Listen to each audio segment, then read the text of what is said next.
happens when you get into debt. You're supposed to go and rob a fecking bank, are you? And you can't. I'm going to struggle to pay this. Or won't pay it back. It doesn't matter what you want, sir. Unfortunately, that's the law. We meet the High Court enforcement agents who are pushed to their limits. Evil! You have to turn to hell! Well, I'll smash the window then. It's false imprisonment. Dealing with desperate debtors. Hello? In dramatic situations. Well, I'm standing like a big man. Leave it. Talk to me. Push me about. We meet the people who are losing their homes. You can't go anywhere else apart from back in hospital, but that could set him back. And their possessions. The desk are going. Everything. Okay. Because whatever happens, High Court enforcement! if you can't pay, they'll take it away.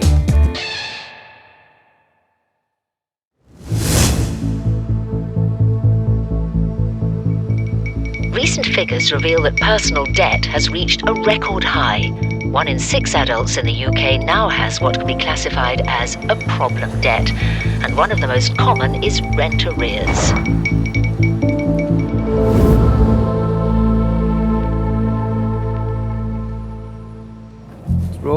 Let's roll.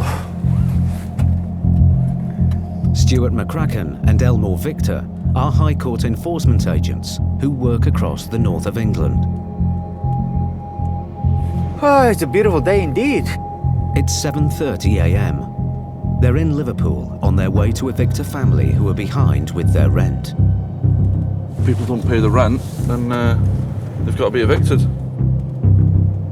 The landlord claims he hasn't received anything from them for months. But there's a complication. From what we can read in the notes, one of the occupants is classed as vulnerable. It's a child, I believe. Is it a child?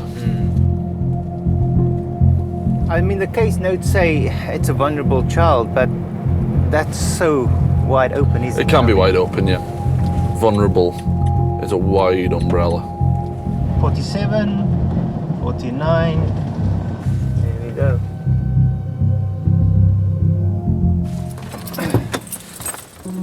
The landlord's son is there to meet them. We believe there's a vulnerable child. Yes. What do you know the more history about that? He's on a ventilator. Right. So he has a pipe, he's got a mobile machine, he's got oxygen. Yeah. Although he said he can move, he can travel, he's Okay. good to go. Right. But they're playing the game, he can't move, he's too disabled to do it, and that's why they're not getting out of the house. We'll give it a knock and see if they're open first. If Okay, not, take the palm back off the side, please. Right, okay. What's the names? Powell, Mark. Although Stuart and Victor know there is a seriously ill child inside the house, the RIP gives them no choice but to evict the family immediately.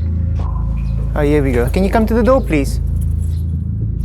The agents are met by a member of an overnight care team. There's a baby on a ventilator here. I need to put that child in a place of safety. Can you please give me an hour?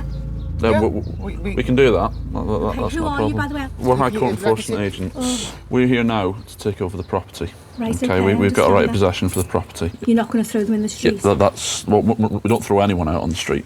But what we're here to do today is take possession of the property. So we'll be changing locks and they will be evicted today. But you're going to give us an hour or so? Of course we will. Yeah, of course. Do you want me to come in and talk, Mr. Pell? Please don't enter this. No. No, don't. The reason why we've stepped out is simply because it is a bit of a shock. So they want to get things arranged and get things sorted, which I understand. I mean, you know, we're all human at the end of the day. We've all got families. We've got our job to do today, but this is the special case. A few minutes later, the care worker's shift ends and she leaves the house. It's on a ventilator, on life support machine. Yeah. Well, I understand that, but... But what? It's a delicate situation. Stuart wants to explain the process carefully to the family. We'll try and give you as much time as possible, because I know it's not the best situation at all. All right. So the best thing for you to do now is pack like an overnight bag, something like that. You can come back and get your stuff, or simply just change the locks. Okay, so it's a horrible situation, I understand that. He knows we've got an ill baby. Yeah. He knows the situation, he knows we're waiting on the house. Yeah. He was just pissed off because we couldn't get out by the time he wanted us to. There's nothing I can do. What if we decide that we can't go? In the nicest possible way, Yeah. you will be leaving today. Okay. It was a very difficult situation for me to deal with. You've got to start thinking from the tenant's point of view, not just from the landlord's point of view, that there is a child here that is dependent, his life is dependent on what you do and what your actions are. An hour after they first arrived, the agents go back to the house. Oh yeah, you're all right. Are we able to come in? Do you have to? We're sorting stuff out. We would have to come in. Like I said, we're not going to be intruding, we're simply just going to come in and have a chat, that's all. Once inside, the agents have legal possession of the house, but they're in for a shock. Do you want to come in, man? Oh yeah, you're all right, just pass us all. So yeah, we're just part of the Alter team that manage Riley's care. Yeah. Sorry mate, keep out your way, it's all right. Riley is nearly 2 and needs round-the-clock medical care. He can't breathe on his own and is on constant life support. He lives here with his father Mark, mother Claire and big brother Callum. He's a beautiful boy, isn't he? Yeah, lucky to have him. We found out on a 20-week scan that he had a heart problem because his heart was back to front and it's in the centre of his chest. Oh, right. Because he's got one small lung, so obviously it hasn't pushed it to where it should have been. Because his heart, when they're 8 weeks old in the womb, your heart's meant to do a 360 degrees turn. Right. And his has only done half. When he was born, he didn't think he was going to live. He has to have a ventilator to help him breathe. What does the doctor say long term in that? Hopefully he'll be off it by the time between the age of now and 10. He can go up to the age of 10. I was quite shocked when we walked in and it was a little boy on a life support machine. It's about 2 years old. It was a big shock and emotional, very emotional, to be honest with you. In a situation like that, you do think of your own family and you also realise how blessed we are. Despite Riley's condition, legally the agents must carry out the eviction today. It's a writ of possession for this property for today. Because they need this documentation to take it down to the housing association, because they will need to go in some kind of emergency accommodation. But rehousing a little boy like Riley isn't going to be easy. He needs plug sockets to run his life support equipment off. That needs testing and safety testing. All that takes about 2 or 3 weeks to set up. Yeah, well, you're not going to be able to get that in emergency accommodation. So there's absolutely no way to appeal this or No. Not from a high court level. Riley spent the first 16 months of his life in hospital and only came home 6 months ago. Mark stopped work to look after him and fell behind with the rent. You have to change all his tapes, change his tubing, medications every so many hours. That is our job. It is our job. He's our life. You can't have a job, basically. He is our job. You can't leave him because if that pipe comes off, it's life-threatening. These circumstances are unlike any Stuart has ever faced. We're here to take the property back, but our main concern is the moment. Forget about the house. Main priority is getting the little lad sorted. We're all human at the end of the day. What's all the time? We've got the time up to be honest. Pack a bag. You've got 7 clear days from today to come back for the rest of your belongings. The family are now homeless. Riley needs life-saving equipment and round-the-clock care. But the family don't know where they'll be sleeping tonight.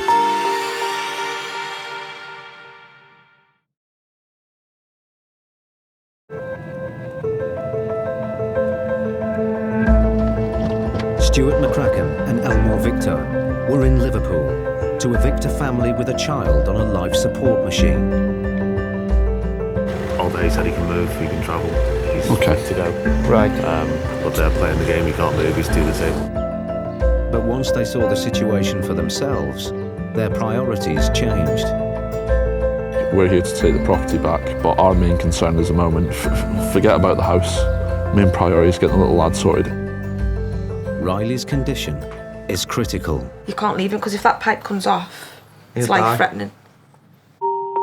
Now, the family have to make a crucial decision.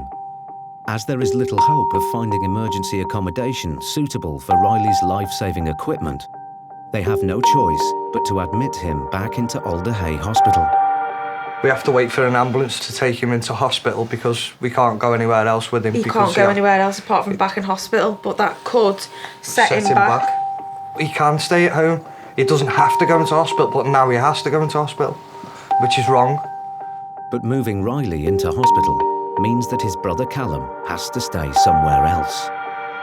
And it split the family up because we've got one child living somewhere else and we've got another child put back in hospital.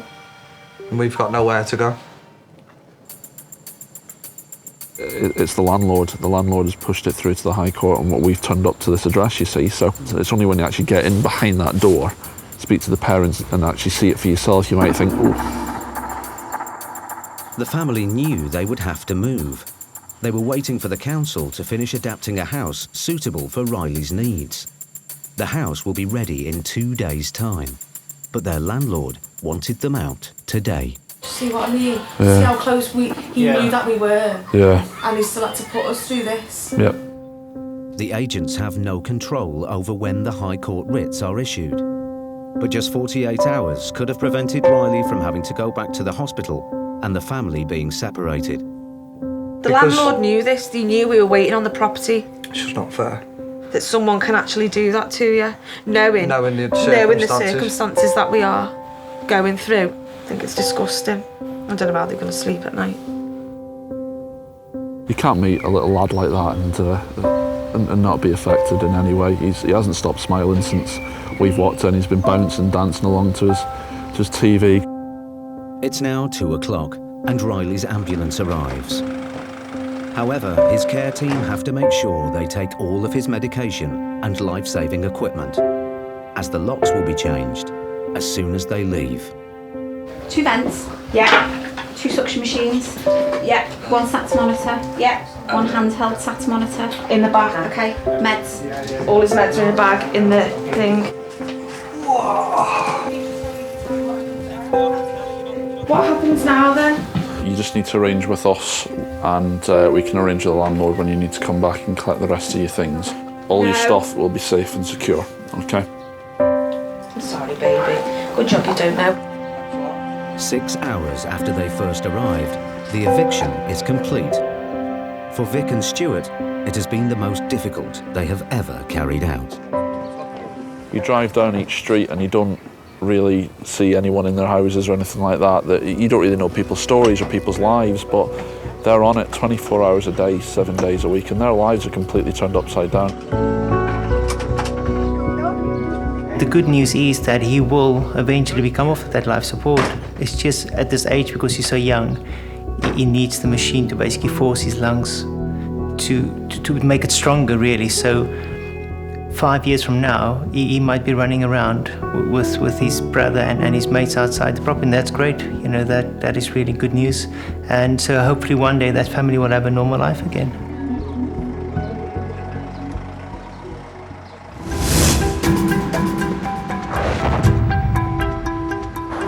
The latest research shows that despite the economic recovery, 15 million families in the UK are financially living on the edge.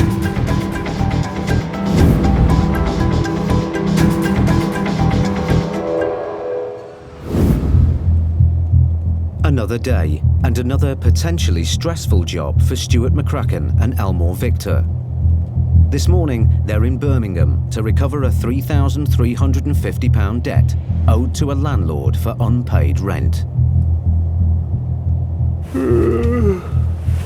Oh, early start. Early start, Vic.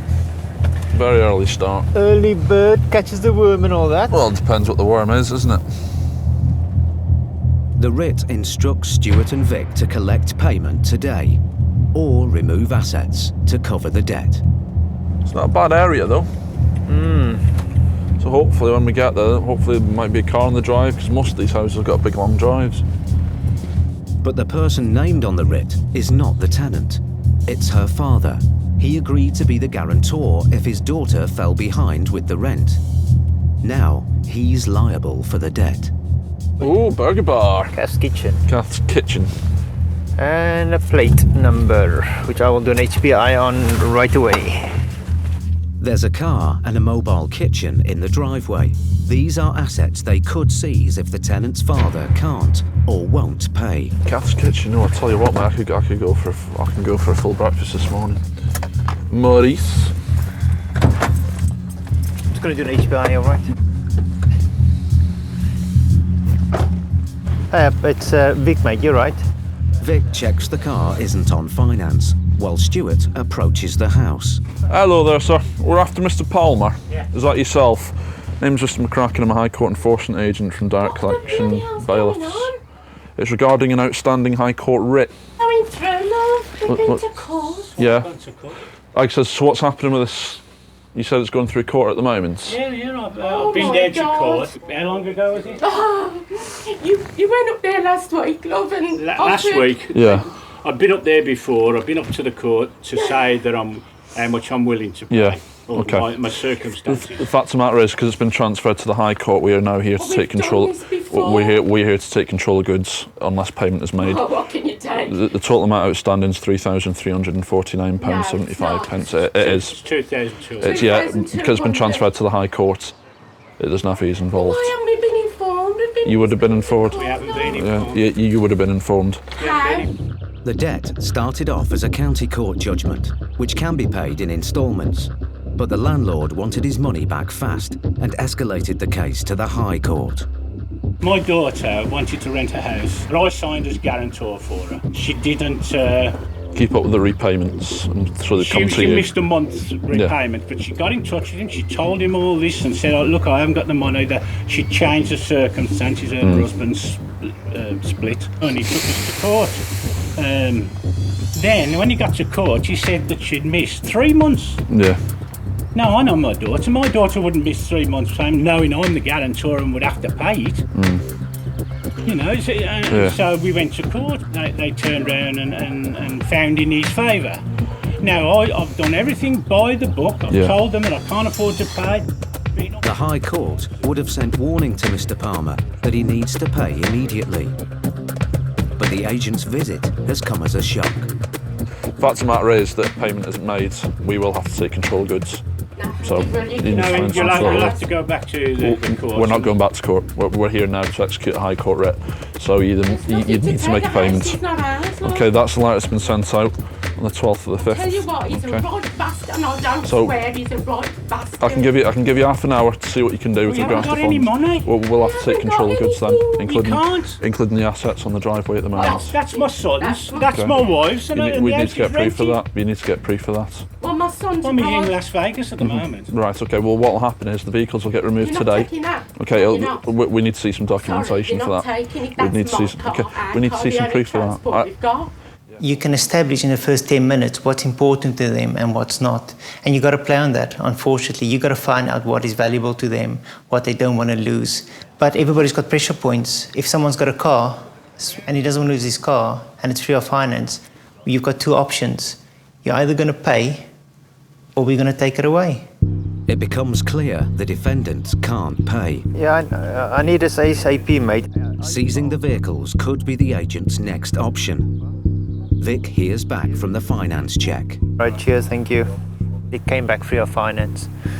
So he allowed by law to remove it, unless they can produce paperwork showing that it's in, well, the lady claims it's in her name. So if she's got a sales invoice or anything like that in her name, we won't remove it. You've got a catering trailer there that's worth, in my opinion, maybe £5,000 if it's got the equipment in it. And you've got a Toyota RAV4 there, which 03 plate you'd probably get about 1,500 quid for, maybe 1,800 quid at the most.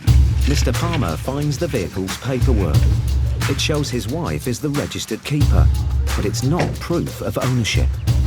Have you got a sales invoice for this vehicle? Sorry? Have you got a sales invoice? Oh, God. The sales invoice, we bought it second hand, as you can see, it's not a new car. There isn't any need at all for this. But, you know, we're decent people, we're not tramps. It's rich man versus poor man all over again, and it's just then on. We haven't done anything wrong. He said he's done everything by the book, which is fine, but you need to remember that the client's done everything by the book as well.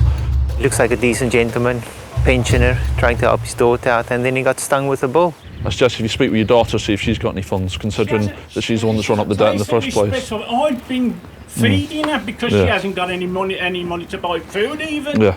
Sadly, it's not going to stop with what we're here to do today. It's not. There's nothing to do with that, sir. Nothing to do with that at all. They've got a job. They've got a job. Job's worth. It can be heartbreaking, But you'd do anything for your family. I know I would. I would sign on behalf of somebody in my family, regardless of the situation, because it's your family at the end of the day. But people need to remember that you are signing if they don't pay. If they don't pay, you're liable, and you've signed a contract to say that, yes, I will be liable if you do not pay or you default on any of your payments. So I don't understand why it's a shock to people when we turn up at the door and they say, oh, we only sign Guarantor.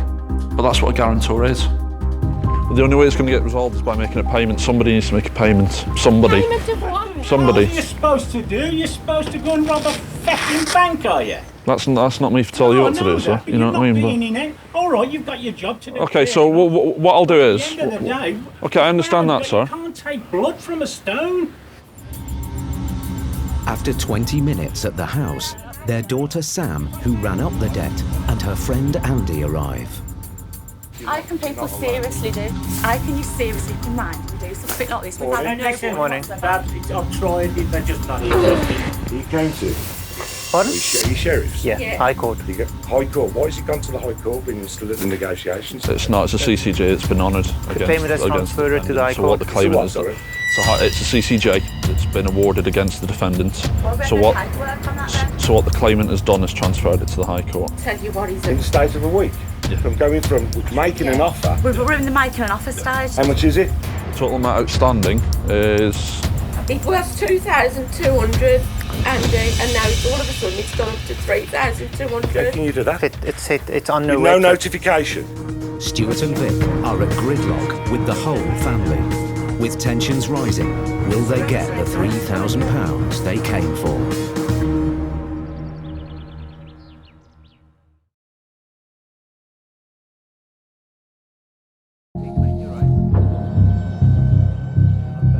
Stuart and Vic were in Birmingham to collect a High Court writ of £3,350 caused by a tenant defaulting on their rent. What are you supposed to do? You're supposed to go and rob a fecking bank, are you? That's not me for telling you what to do, sir. They were authorised to collect the money from the father of the tenant, as he'd signed as guarantor. The only way it's going to get resolved is by making a payment. Somebody needs to make a payment. Somebody.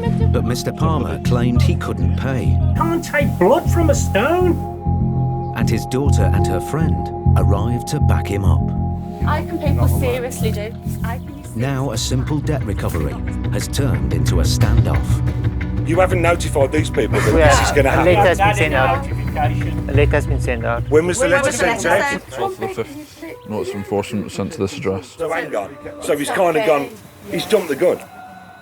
What you can do. He's jumped the gun. He's took a legal stance and he's jumped the gun. I wouldn't say jump the gun. The second it's awarded against you. He's used the law to his advantage. Isn't that what the law's there for? The law's an asset. If the payment of £3,349 isn't made in 20 minutes, we will be taking control of goods. Hang on a minute. Can I have a look at the... Yeah, of course you can. Yeah. Normally there's a good cop and a bad cop. Because Stuart is taking the lead of the case, he will be portrayed as the bad cop.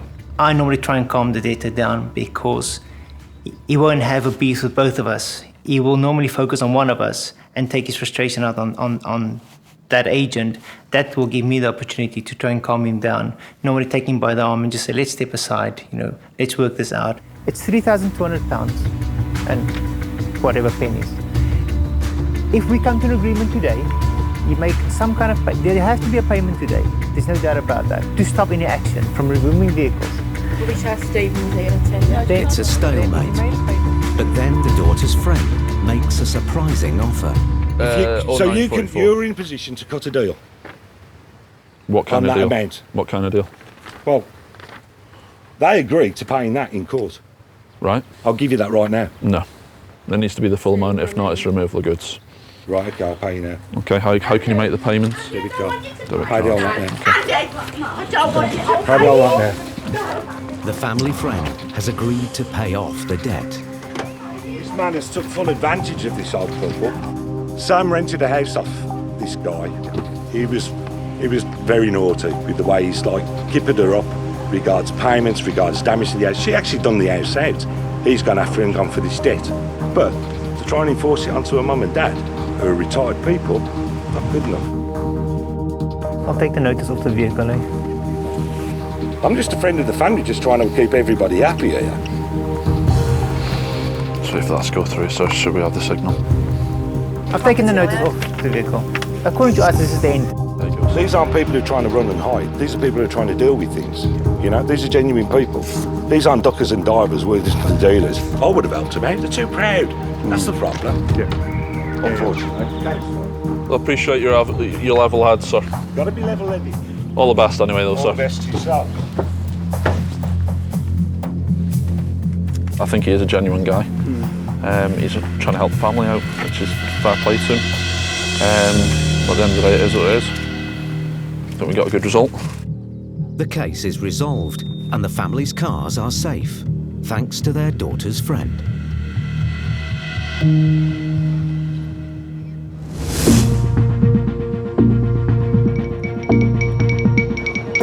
New research shows Britain is in the grip of a debt crisis, with families in the UK owing nearly £1.5 trillion. And it's the middle classes who are the most likely to be in heavy debt.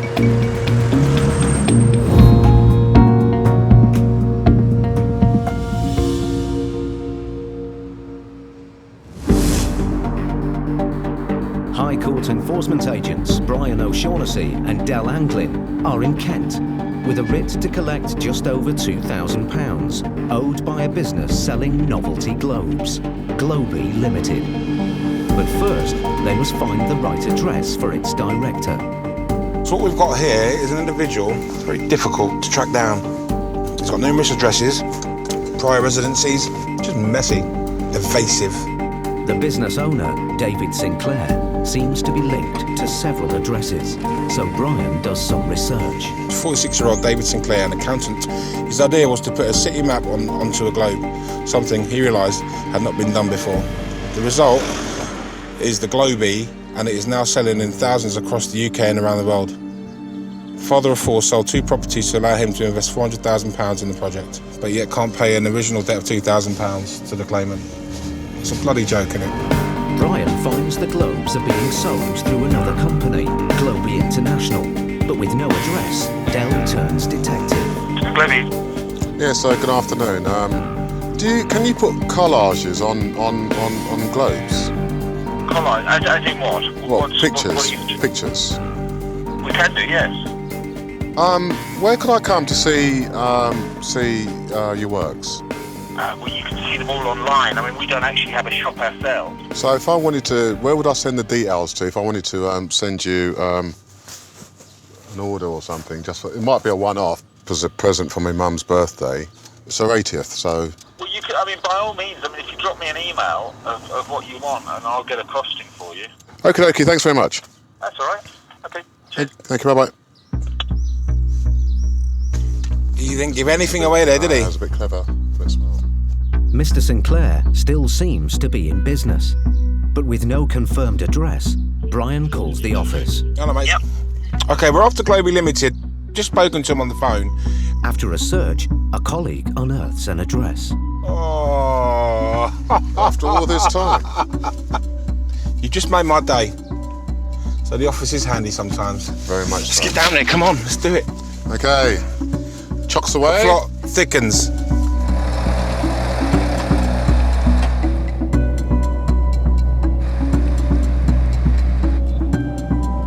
The agents arrive at what they hope is Mr. Sinclair's home.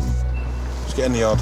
Brian and Dael are allowed to enter the property through an open door to deliver the writ. Hello? Hello? High Court enforcement? Hello, is Mum in? Hello? Mr. Sinclair? Yeah. High Court enforcement agent, sir. Hi. I'm here on behalf of DCBL. Yeah. We've got a High Court writ, which you're obviously aware about. Yeah, it's it. Here to collect £2,323.20. It's all in dispute. So the amount does need to be paid. Well, it can't be paid because there's nothing the company has ceased to trade. Has it? What are you trading as now then? I'm not trading as anything. If you check on the website, it's still showing. Still showing on there active proposed to strike off. Correct. Well, still trading. It's still trading then, isn't it? It's not trading. Mr. Sinclair claims that because Globy Limited has ceased to trade and is about to be dissolved, he's not liable for the debt. The agents want to find out more about the company Dael called earlier, Globy International. Well, Globe International as well. Globe International was a company that my wife set up at the beginning of 2012 when my wife and I temporarily separated. She got money to set up a business, which she did. My business, Globe Limited, I lost my father, I lost my house. We then decided we're going to try and give it another go because we've got the children. But Globe Limited is gone. I understand that, sir. Yeah? I just want to cut to the chase, okay? When I phoned you, we spoke about whether or not you could provide me with something, right? And the indication was yes. So let us cut the nonsense, get down to the nitty-gritty, right? Because you would have been quite happy to have done business with me had I... Was it you? Yes, it was me. So therefore, all this nonsense about it not trading and all this is rubbish. Because you answered it. Look, if I'd put in an order in, I'd have got one from you. Globe Limited has gone. Well, that's how you answered it, Globe Limited. Because Globe is the logo. I prefer to have a look around your house and see if there is anything here belonging to the company. Is that okay? Yeah, you can. You can get round through the back. Let's have a look then, sir, because we're wasting time really. Feel free to have a look. I'll leave the door. Thank you very much, Tom. I'm just going to phone my wife. No problem. That's fine. Dael believes that David Sinclair is still trading. If he can't or won't pay, the agents can seize business assets to the value of the debt. He's got globes here. What do they sell for, do you think? Hey? Just need receipts for the stuff then, that's it. Well, I don't know what you want to do. There's a few bits and pieces of a Globey there. The agents find some leftover stock, the result of a business venture gone wrong. When I had a prototype of our first Globe back in 2009, I think, and I went to John Lewis, and I badgered to get into John Lewis to see me for ages, and eventually they let me in. And I remember the guy, and he said, we'll probably place a first order for about 10,000 units. And I remember walking back to the Victoria train station. I was walking on air. I thought, fabulous. And then the economy imploded. They ordered 500. I probably got carried along with it a bit too much, which subconsciously, I suppose, was greed, thinking, we're going to make a few million quid overnight here. But the unused stock is not enough to cover the debt. Mr. Sinclair, is there a reason why you don't want to pay this woman her money? She had invoiced me over the course of a couple of years, roughly, I guess, 20 grand, and she'd got paid about 18 of it. And the reason, as I said, that the rest, the other 2 grand or whatever it was, didn't get paid was because the company had ceased, and the reason it had ceased was because I lost my house. If I'd had funds, I'd have paid it. I lost my house. The personal problems I had, the company had ceased to trade. Mr. Sinclair's wife and children arrive home. Hello. Thousands as well. Nice dog. What's your financial situation at the moment? I've got a pop. Right. I've got one. And I can go and get. I don't disbelieve you. I've got no reason. I've got no reason to disbelieve. I don't disbelieve. The agents now have to make a decision. Can I just have a quick moment with my colleague? Just cut me. If you could just go in there, that'd be great. Yeah, whatever you want. Yeah, that'd be great. Thank you so much. Cheers.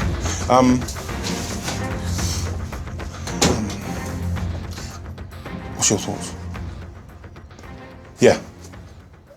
Because of the company issue. Yeah. He's paid £18,000 from a £20,000 debt, so he's not an evader. He's paid. It was 20 grand. He's paid 18. So he's not an evader. The company just ceased to trade. With Mr. Sinclair's company, Globe Limited, close to being dissolved, and not enough company assets to pay off the debt, Brian and Dael decide not to pursue it. There's a couple of globes in here. There's a couple in there. It's not going to reach £2,500. The failure of the business has had a major effect on Mr. Sinclair. 6-7 years ago, I probably had an A1 credit rating, had a lovely house, swimming pool, 5 bedrooms, acre of land, very pleasant, very comfortable. Probably worked about 3.5 days a week. Then this idea took over, and obviously the whole thing's imploded. Then my wife and I were basically working 25 hours a day, 8 days a week to resurrect things. Unfortunately, the claimant on this one, it's going to be difficult for them to get their money because the company's not trading anymore. You can't get blood out of a stone sometimes, so it's just unfortunate. But, he's a nice chap. He's tried. He's paid the majority of the debt, and he just can't pay the last amount because, the company wasn't trading. I was an accountant. I know people that they try and close companies down and then set another one up, and with the stock and all this sort of thing.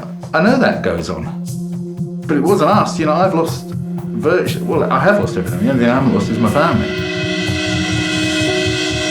Despite their determination, Brian and Dael have come away empty-handed.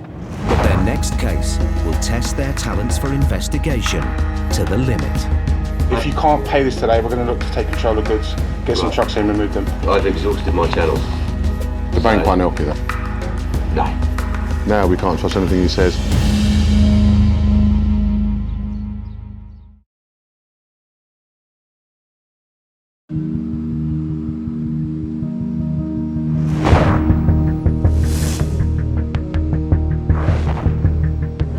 More than half of new small businesses in the UK are failing to survive longer than 5 years. Top of the list of worries is cash flow, with 43% saying they're currently experiencing problems.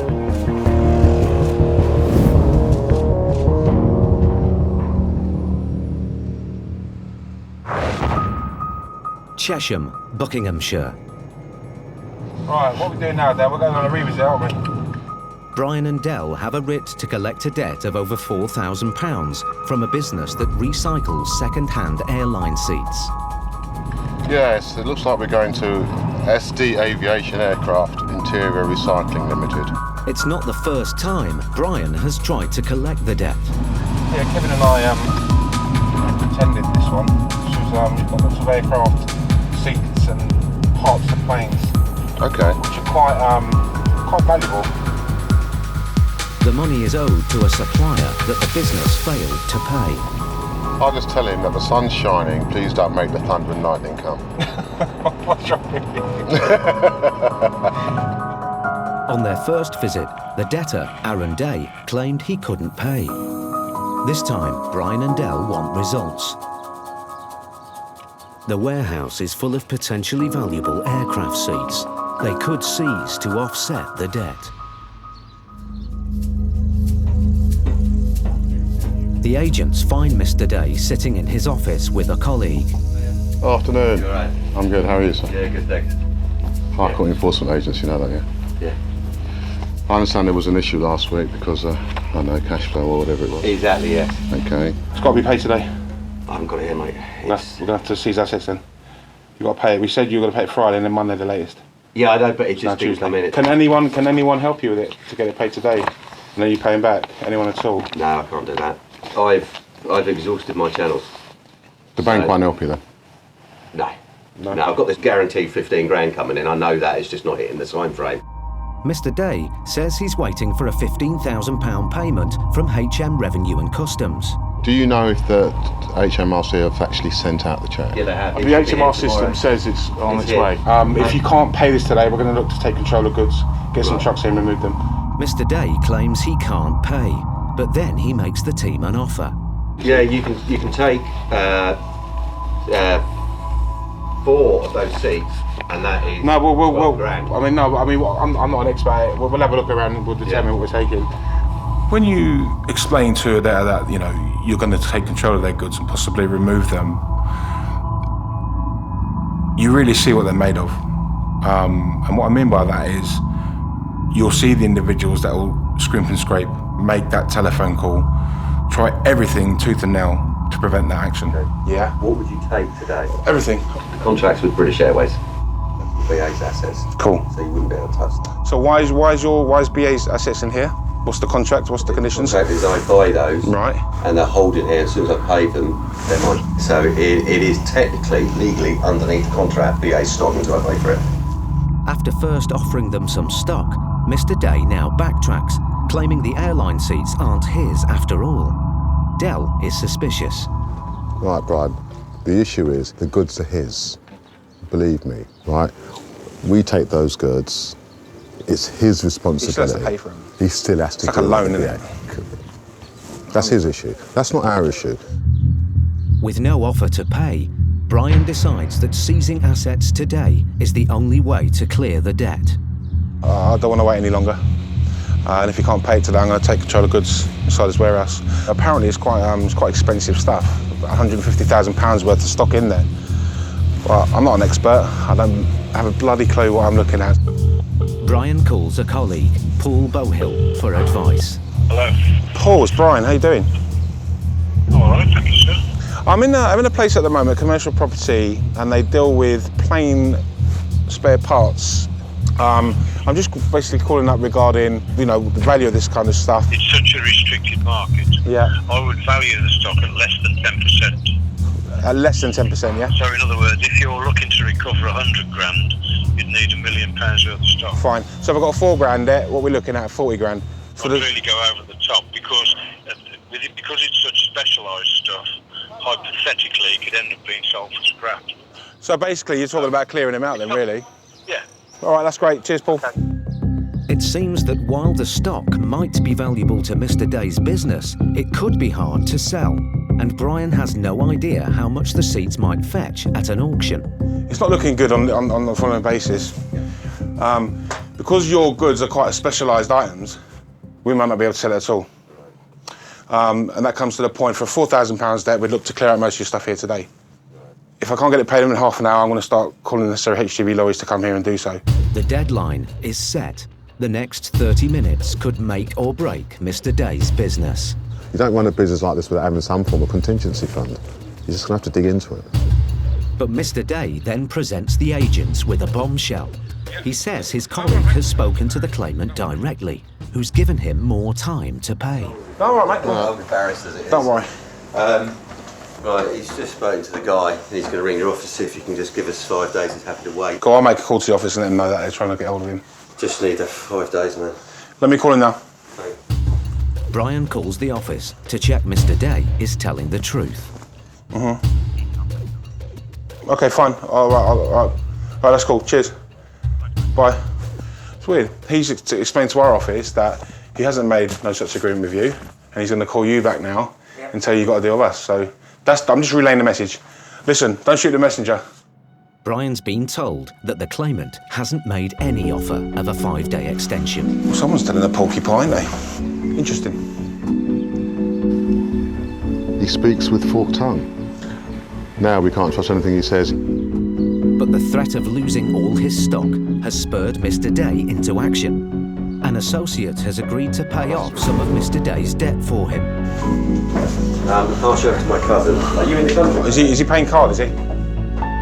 Hello? Is he paying by card? Is he paying by card, is he? He wants the bank details. Yeah, that's fine. We'll do it now. Mr. Day's associate decides to pay the office directly. Brian calls to check the amount. 4 grand's paid. He's paid another £120.61. They'll pay that. The associate has wiped out most of Mr. Day's debt in just one payment. Now Dael needs to get Mr. Day to pay the balance. You've got it, haven't you? 4 grand you have, so we just need £120.61p. Joking. Well, about 60 quid it might be. I'm just about to make it. Yeah. Anyway, £120.61p. Mr. Day now asks another colleague to pay the remaining £120. Your payment has been made. There's a confirmation. That's from me, UK Recycling IT Limited. We should wait for that to hit and then we'll be at It's your give you a part paid receipt. as well, so it should be within the hour or so. Thanks to his associates, Mr. Day's business is safe. The end to a debt that he didn't contest. I should have gone to court, and the reason I couldn't go to court because on that particular morning I had 2 boys at home that were sick and my wife wasn't there. If I'd gone to court I would have won, but because I didn't attend court it was viewed in the favour of the claimant. So that's my fault for not going to court. It's as simple as that. Okay, well done, Brian. Yeah. And in just an hour and a half, Brian and Dael have got what they came for.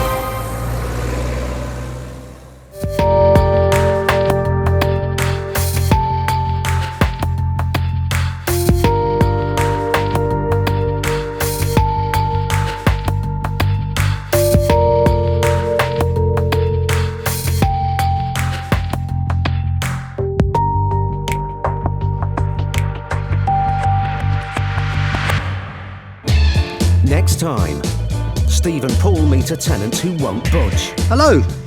The first thing they do is, once they see us, good morning, they break down in tears. Brian and Dael's patience is pushed to the limit. We're not idiots, you know, and we know what's probably gone on. All I want's the truth of the matter, and now we're getting somewhere. And and Kevin turns detective. Don't believe a word he's saying to me. He's just lied to me since the minute I walked in here.